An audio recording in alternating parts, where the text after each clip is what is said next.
নমস্কার বন্ধুরা, বংশী ইউটিউব চ্যানেলে আপনাদের সবাইকে ওয়েলকাম। আপনাদের উদ্দেশ্যে এসআইআর এর ফর্ম কীভাবে পূরণ করবেন সেই বিষয়ে একটি ভিডিও বানাচ্ছি। ভিডিওটি দেখলে আশা করি এসআইআর ফর্ম বিষয়ে আপনাদের সমস্ত কিছু ডাউট ক্লিয়ার হয়ে যাবে। দেখুন, আমার কাছে একটি এসআইআর ফর্ম আছে, দেখতেই পাচ্ছেন। ফর্মটি আমি এইভাবে ধরেছি, তার জন্য আপনারা হয়তো একটু উল্টোভাবে দেখছেন। এটা একটি এসআইআর এর ফর্ম, কিন্তু যেটা জানার সেটাই জানলে আপনাদের হয়ে যাবে। দেখুন, তিনটে ঘর আছে, উপরে একটা ঘর আছে, নিচে দুটো ঘর আছে। এই তিনটে ঘরেই হচ্ছে আসল খেলা।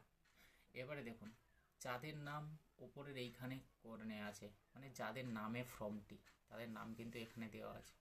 তারা সবাই কিন্তু এই উপরের ঘরের এই জায়গাটাতে পূরণ করবে, সবাই পূরণ করবে। এবং কি কি পূরণ করবে সেটা বলে দিচ্ছি।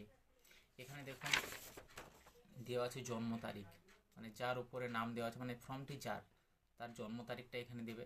তারিখ, মাস এবং বছর একইভাবে। আধার নম্বর দেবে, যদি দিতে পারেন, চাইলে দিতে পারেন, নাও দিতে পারেন। মোবাইল নাম্বারটা দিতেই হবে, বাধ্যতামূলক।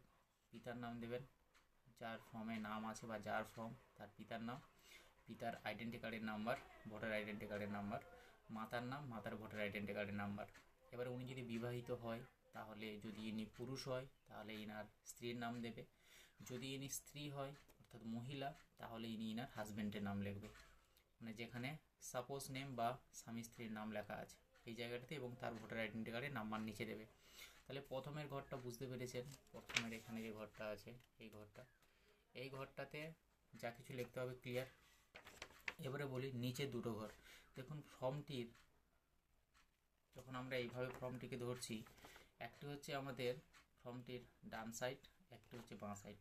দেখুন ফর্মটির যেটা বাঁ সাইড আছে, তার নিচে যেটা আছে দেখা আছে সর্বশেষ এসআইআরে যদি আপনাদের নাম থাকে, ধরুন আপনার নাম এসআইআরে আছে, 2002 সালে এসআইআরের নাম আছে, তাহলে কিন্তু এখানে মানে এই জায়গাটাতে আপনি আপনার সমস্ত কিছু ডিটেলস পূরণ করবেন। এখানে আপনি আপনার নাম লিখবেন, আপনার এপিক নাম্বার দেবেন, আপনার বাবার নাম লিখবেন বা কাকুর নাম লিখবেন, আত্মীয় রিলেটিভ যে কিছু আছে, তারপর আপনার জেলা, রাজ্যর নাম ডিটেলস দিয়ে পূরণ করবেন।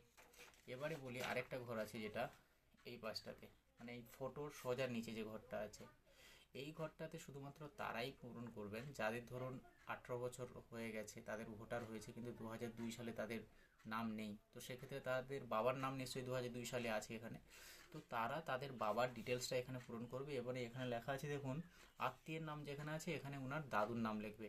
আশা করি ভিডিওটি বুঝতে পেরেছেন। যদি ভিডিওটি আপনাদের কাজে লাগে তাহলে চ্যানেলটিকে সাবস্ক্রাইব করবেন, এবং যদি কোনো কিছু প্রশ্ন থাকে কমেন্ট করে জানাবেন। ভালো থাকবেন। আবার কোনো ভিডিও নিয়ে আপনাদের সামনে